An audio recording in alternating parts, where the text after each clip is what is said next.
Do your embroidery design stitch in one part, jump across the design, come back, and then start somewhere completely different? Well, if that's the case, in today's video, I'm going to show you why your designs are jumping all over the place and how to fix them. Now, what you see here on this software is a 3D rendition of what the embroidery machine is going to stitch out. And you can tell already that there are some stitches on this design that are getting in the way, and they shouldn't really be stitching out like that. Now, about 90% of embroidery issues actually have to do more with the design itself rather than the embroidery side. The machine has very little control over the way the design is stitched out. All it does is it follows the rules of how the design was created. Now, let's quickly take a look at this design to show you some of the properties that create this design. This is the background of the design, which is a strawberry, and that is completely fine. But as we move on to the green, you can see that already there are some stitches that kind of make no sense, and even if you're new at embroidery, you can still tell right away that that isn't the proper way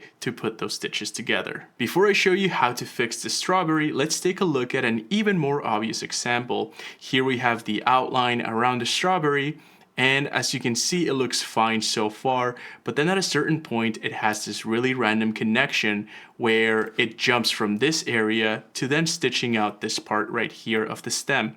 That shouldn't really happen, and especially because every stitch is connected together, and these are small but annoying things that slow down your embroidery production. Now, the last thing that we have on this design is all of these little seeds jumping all over the place, causing all of these connections. So now let me show you how to fix them. To fix the strawberry, we need to know two things. The first one is that you want to work with the original file of the design. This will allow you to access all of the properties to the stitch settings within the software that you're working with. If you're using an expanded file like PES, DST, JEF, these are files that have already been expanded for your machine. You won't be able to modify them as you would with the original stitch files. The second thing has to do with starts and stops of your stitches, meaning where is the black stitch starting to embroider, how is it going to connect, and where is it going to end. So let's use the black design as an example. I'm going to open up my sequence view, and I have the original file, therefore I am able to change the starts and stops as well as many other settings within my design. So let's take a look at this first stitch that we are creating. As you can see, this is the outline that is created first. But then when I go into the deeper settings, you're going to see that there is a green circle and a red square. This green circle is where the software is going to start stitching out that color, and the red one is where it's going to stop. So let's say, for example, if I were to drag the stop, this is where I want the black outline to stop stitching. If I were to drag it all the way to the end here, you can instantly see that that random connection is gone. But I still have to do a little bit more work, because then the next section, this is part of the stem, I'm going to access its settings too. And now I can see that the green is here and the red is down here. So that means that although, let's press play very quickly once again, it's going to start down there and then there, it is still going to jump. So there's going to be a trim here, jump over down here, and that is going to cause the machine to slow down, trim, jump to that other section, and then start stitching again, which just wastes a bit of time. So let's take care of fixing that as well. I'm going to grab my start, because this is where I want this shape that I've created to start right here, where this outline, here we decided to stop. This next section that we're stitching out, we are going to start right on top of it. This way they are connecting together and there won't be any trims or jumps. Now we have the stop over down here, and even if I move it a little bit, you can see there's going to be this super random trim or jump that's happening between this shape and the next one, as you can see on my sequence view. So what do I have to do? I have to modify the stop. I'm going to bring it up here, very close to this next shape. And for this one, I'm just going to move my start right there, and I can leave my stop right there. Now that didn't take long at all. And as you can see, when I'm showcasing what the outline looks like, it starts properly. It connects perfectly to that next stitch.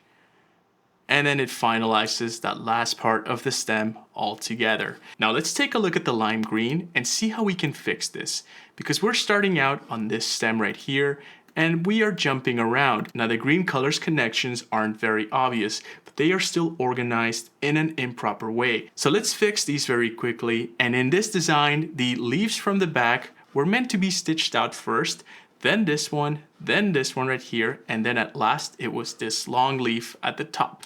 So we can reorganize these, and as we click around, I can tell that this one should have been embroidered first, so we're going to put it up there. Then we're going to embroider this one, so we'll put it second. Then let's do this one next, we'll put it third.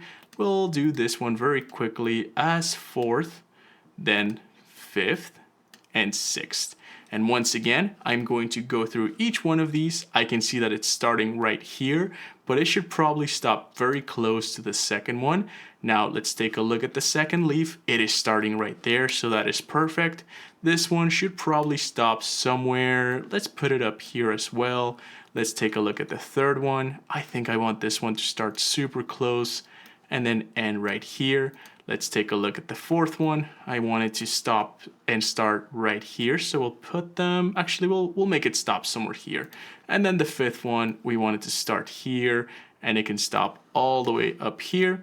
And then the last one will start down here and end all the way up top there. So there we go, we have the first one that's starting, the second one, third one, they're all connecting in a very, very nice and logical way. They're going to look a lot neater when you embroider it. And also the effect of some stitches being behind others is going to look a lot nicer. Now let's take care of the seeds, and we need to do two things. First, I want to reorganize these so they're stitched out in a much cleaner manner. As you can see right now, they're jumping all over the place, and especially for a single needle, you'll have to do a ton of trims. So what I'm going to do is I'm going to click on each of the seeds in the way that I want to reorganize them. So holding control on the software, I can select these, and I'm just going to click on each in a sequence that makes sense to me. And then over here, it just says resequence as selected. So that's already a lot nicer.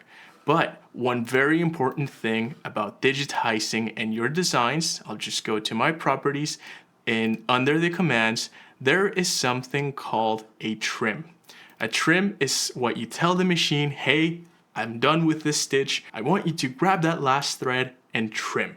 Now note that not all single needle embroidery machines are going to trim. For example, my brother SE600 single needle machine did not trim at all unless it was changing colors. So depending on the machine that you have, it may trim between these seeds. And now with a few changes on this design, we were able to transform this strawberry into a much nicer design that will require a lot less trims, especially around that black outline and all those green connections that just didn't really make sense for the design to have. Now, a lot of this design education comes down to digitizing theory, and we have a free digitizing 101 course plus cheat sheet where we teach you the basics on digitizing theory so you can create better designs right away. I'll leave it in the link in the description for you guys to check out. Here's the before and after of the strawberry. We have saved up to 7 trims or jumps, which is a huge deal in embroidery. That means the design is going to stitch out a lot faster. There are going to be less potential errors on your design, and as well, any thread cleanup that you have to do will be a lot simpler. Let me know in the comments if you have spotted a design that has these issues, and if you want to learn more about digitizing, check out these videos next. Thanks so much for watching, and I'll catch you on the next tutorial.